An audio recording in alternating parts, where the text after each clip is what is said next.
നമസ്കാരം സുഹൃത്തുക്കളെ. ഇന്ത്യയുടെ പ്രതിപക്ഷ നേതാവ് രാഹുൽ ഗാന്ധി, അദ്ദേഹത്തിൻ്റെ സഹോദരിയും വയനാട് എംപിയുമായ പ്രിയങ്ക ഗാന്ധിയും പാർലമെൻറ്റിൻ്റെ പുറത്ത് ഏതോ കുലങ്കക്ഷമായ രാഷ്ട്രീയ ചർച്ചയിലാണ് എന്ന് തോന്നുന്നു. അതും മഴയത്ത്.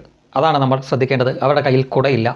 ആ മഴയത്ത് ആ പാവം സഹോദരങ്ങൾ നമ്മുടെ രാജ്യത്തിൻ്റെ പുരോഗമനത്തിന് വേണ്ടിയിട്ട് എന്തോ കുലങ്കഷമായിട്ടുള്ള ചർച്ചയിലാണ് എന്ന് ഒരു വേള അവരുടെ വിമർശകർ പോലും ചിന്തിച്ചു പോകും അല്ലേ. എന്നാൽ ഇനി ആ ദൃശ്യങ്ങൾ ഒന്നുകൂടി വ്യക്തമായി കണ്ടു നോക്കുക. ഇതാണ് ആ ദൃശ്യങ്ങൾ.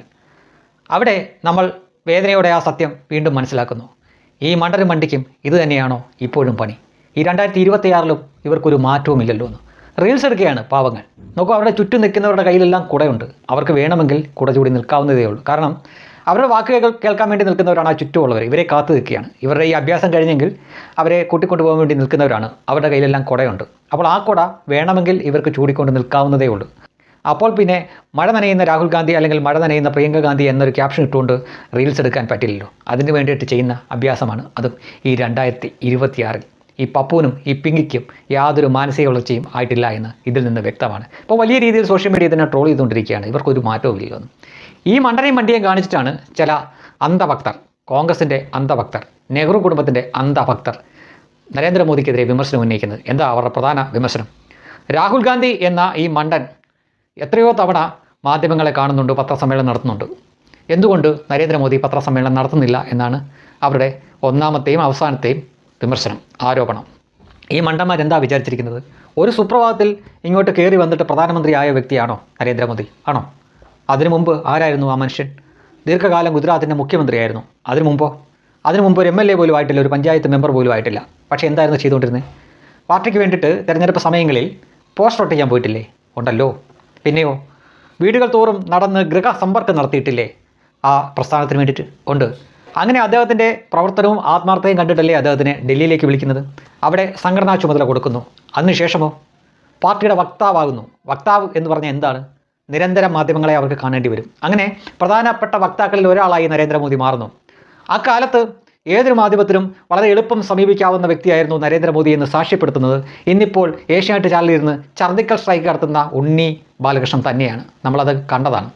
അപ്പോൾ നോക്കൂ, ഏതൊക്കെ പടവുകൾ താണ്ടിയാണ് നരേന്ദ്രമോദി എന്ന വ്യക്തി വന്നിരിക്കുന്നത്.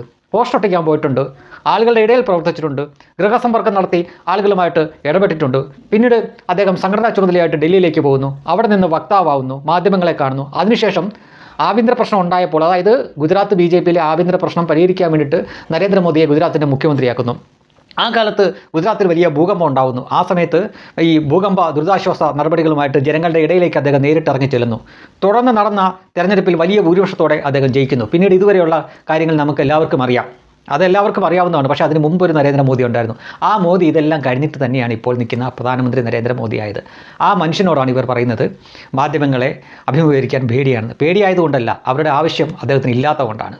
മാധ്യമങ്ങളെല്ലാവരും അദ്ദേഹത്തിനെ ഒരു വില്ലൻ പരിവേഷത്തിൽ നിർത്തുമ്പോഴാണ്, അതായത് 2013-14 കാലഘട്ടത്തിൽ ഗുജറാത്ത് കലാപത്തിൻ്റെ സൂത്രധാരൻ എന്ന നിലയിലൊക്കെയാണ് അദ്ദേഹത്തിനെ വിശേഷിപ്പിച്ചത്. നരാധമൻ എന്നൊക്കെയാണ് ചില ഈ സിനിമാ തൊഴിലാളികൾ പോലും പരസ്യമായിട്ട് അദ്ദേഹത്തിനെ വിളിച്ചത്.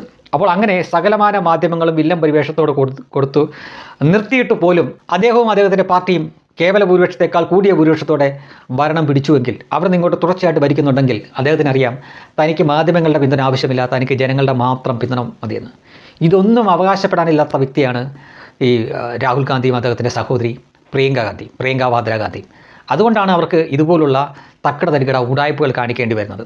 അവർക്ക് പോസ്റ്റർ ഒട്ടിച്ച കഥകൾ പറയാൻ കാണില്ല. അവർക്ക് ജനങ്ങളുടെ ഇടയിൽ പ്രവർത്തിച്ച കഥകൾ പറയാൻ കാണില്ല. പാർട്ടിക്ക് വേണ്ടി വക്താവായ കഥയോ പാർട്ടിക്ക് വേണ്ടി സംഘടനാ പ്രവർത്തനം നടത്തിയ കഥകളൊന്നും പ്രിയങ്കയ്ക്കോ രാഹുലിനോ പറയാൻ കാണില്ല. ഇത് അവർക്ക് വളരെ വ്യക്തമായിട്ട് അറിയാവുന്നതുകൊണ്ടാണ് 2024 തെരഞ്ഞെടുപ്പിന് മുമ്പ് ഒരു കള്ളക്കഥ രാഹുൽ ഗാന്ധി ജനങ്ങളോട് പറഞ്ഞത്.